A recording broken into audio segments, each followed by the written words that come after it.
Hi guys, Redneck Computer Geek here. This video is brought to you by the five-legged octopus known as the lower radiator hose for a Ford E250 with a 4.6 and a 5.4 liter V8. I've only tried to do this intro like 8 times. There you go. Here's the deal. Basically, these things have a design flaw from Ford in where the steering box is versus what happens with old radiator hoses. Old radiator hoses, as they age, they expand. And on this leg of the radiator hose, this one here we pulled off a parts vehicle, actually has the damage already started.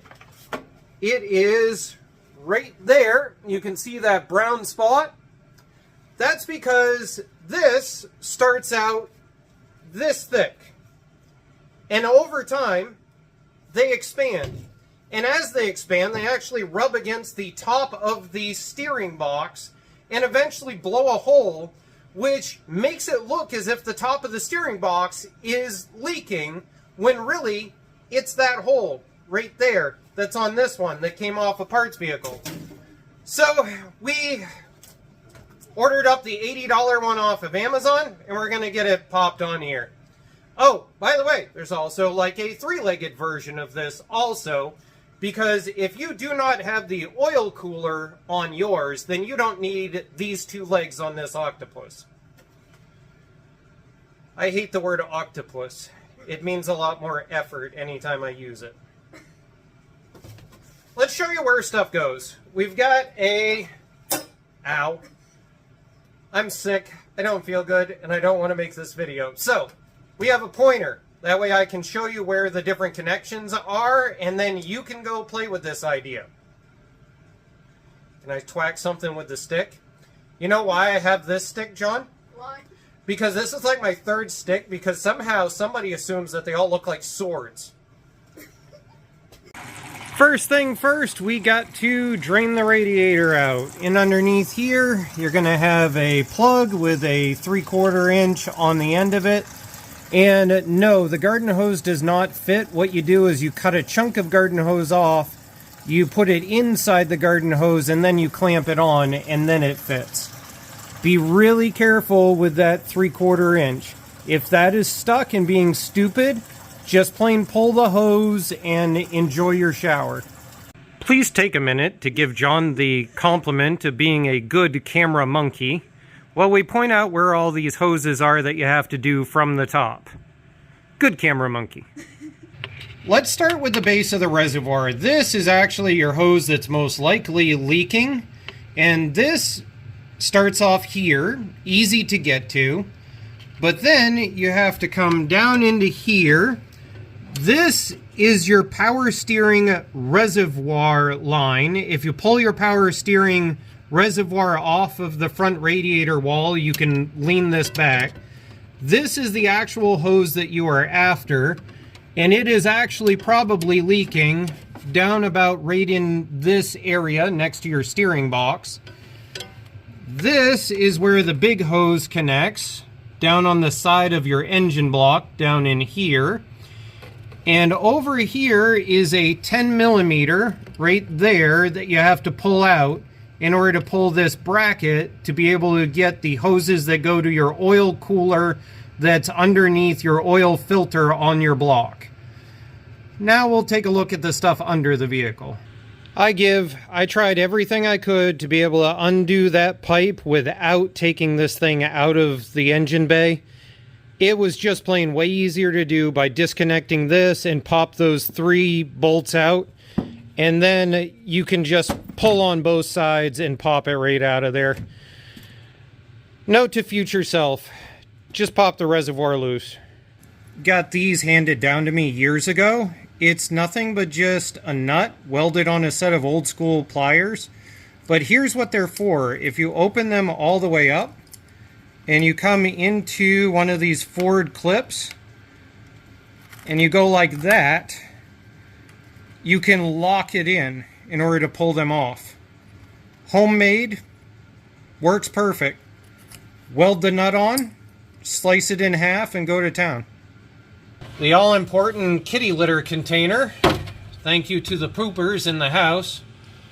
And we've got Grandpa's pliers.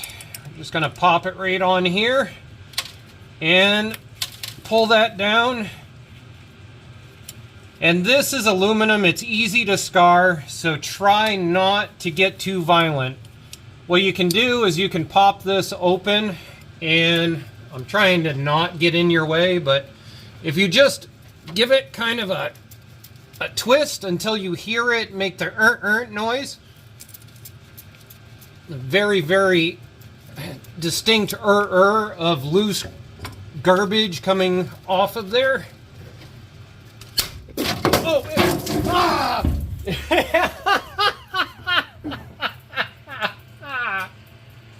You okay?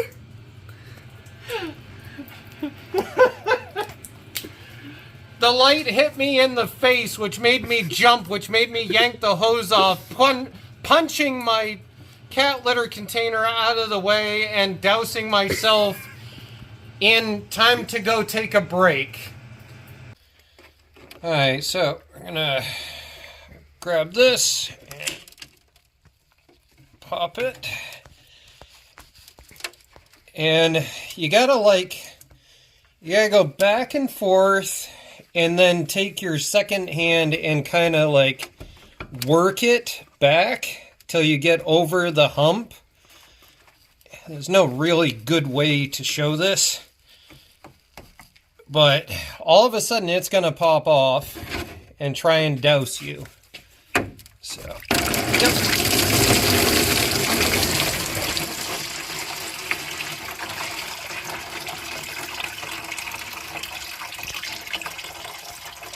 There. And of course, the sway bar is right in the way of both the drainage for the radiator and the lower radiator hose.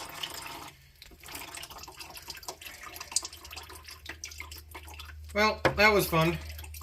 My entire floor is now radiator fluid.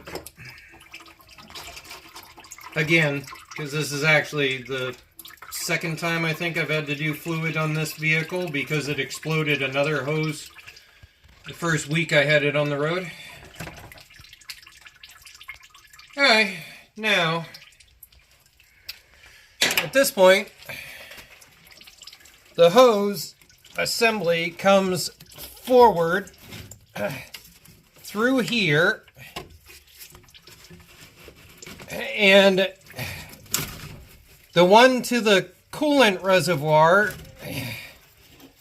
goes, you can't see it, but the one to the coolant reservoir goes under the power steering reservoir pipe. And no, sorry, said that wrong. No, it does. Okay, so the one to the coolant reservoir goes up next to the radiator and across. And the two lines that go to the oil coolant, which are going to start coming out right here, they have to go up over the member, but they have to go under the line for the power steering coolant reservoir. Power steering fluid reservoir. I hate doing radiator stuff. I hate it. It's my one, I wish I could pay somebody to do on this kind of idea. Anyways, so I gotta pull all this down through and then snake the brand new one up through. There's no way for me to show that. You just have to work at it until it finally goes in there. I'm going to be wrapping the brand new hose so that there's no way this can happen again, but you can see exactly where the steering box ate into that. To answer the question on how did I keep it together for 2 weeks, I waited until this thing was very cold, and I took my finger and my thumb or whatever, and I literally rolled RTV sealant into it. And then I covered the whole entire thing with flashing tape, because flashing tape, the hotter that it gets, the more sticky that it gets. So it binds really well with RTV, and it made a patch that stayed on for 2 weeks. Oh yeah, you can see right there where that plug from me pushing it in with my thumb was. So there's your survival on the side of the road. Home Depot an RTV sealant works in order to patch a radiator to get home with. And you can one-up that with a couple of hose clamps also. We got our orange stick of doom here and wanted to show you the routing that that oil cooler line takes. It goes up here, even though logically it looks as if it would go through right in here.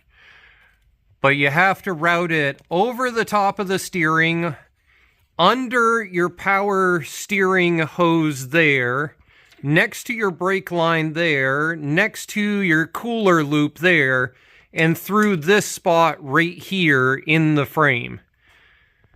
I don't know why, but that's where it goes. I want to see if I can show you just how stupid this failure with a Ford is. So that is my pointer stick. And if I stick it down here, and you follow it down, right there is where that radiator hose goes. And I cannot get the pointer stick between it and the steering box. And so that little itty bitty bit of clearance, once that hose starts to swell, hits the side of the box right there on that nub and eats the hole that I showed you earlier in the video. I don't know if this is a publicly known trick, but our friend Mark taught us this the other day, that if it's on a perfectly level surface and there's no wind, that you can put the hood all the way straight up. But if you even remotely bump the bumper with a manned amount of weight, it'll try to kill you. So use this information wisely. AKA, what I really should do is take from that point there and run a bungee cord to the handle that's inside of the window. But I just want this done with, and I don't feel like being smart. There we go. We got a couple of side notes here. First thing we noticed is it's 38 degrees out, and it would not come up to temp and burp the thermostat open until the hood was actually closed. And we sat out here with it in reverse for probably about 10 minutes, just holding it so it would work the engine up to temp. Once it burped, it ate like a gallon worth of fluid immediately right out of the reservoir. So just a side note there on if yours won't burp, then close the hood, put it in reverse, and hold it until it skyrockets where it's supposed to be. What do you think, John? Is it a two-person job, or is it a nice to have a second person to help job? It's nice to have a second person to help. I would agree with your statement. 1 out of 10. 10 being really hard, 1 being easy. What would you rate the job? A 1. No, I'm joking. Probably like a 9 to a 7. Really? You'd rate it that high? I don't know. You don't know? I didn't put it together. Oh, okay. Well, at least you admit it. I would rank it probably... I would rank it a 4. But I would rank it a 4 in that it takes way longer to do this than you would think it would. I mean, I would say we probably got, 4 hours into doing it, but a lot of that is because we video, so it takes longer. I would say more like 6. Yeah, it took a long time. Otherwise than that, I think it went pretty good. Van is back up and running, and we can get back to work. And John now can quit freezing. It's cold out here. Aye, say bye-bye. Bye-bye.